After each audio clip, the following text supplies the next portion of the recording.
11 persona të dyshuar si pjesëtarët më të ngushtë të kreut të mafias siciliane Matteo Messina Denaro kanë rënë në prangat e policisë italiane fal një operacioni blitz në orët e para të mëngjesit në provincat e Palermos dhe Trapanit.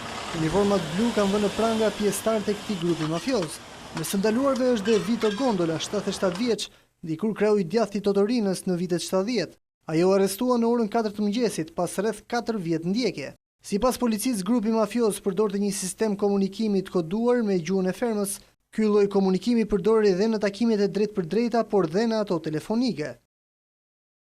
Hetimet e policisë kanë nisur në vitin 2011 dhe kanë vijuar deri më sot. Për të ndaluar 11 pjesëtarët e grupit mafioz, uniformat blu kanë përdorur kamerat e fshehta dhe mikrofon të vendosur në të gjithë fermën pranë Trapanit në perëndim të Sicilisë. Policia publikoi dhe një nga takimet e dy mafioze më të vjetër të Cosa Nostras.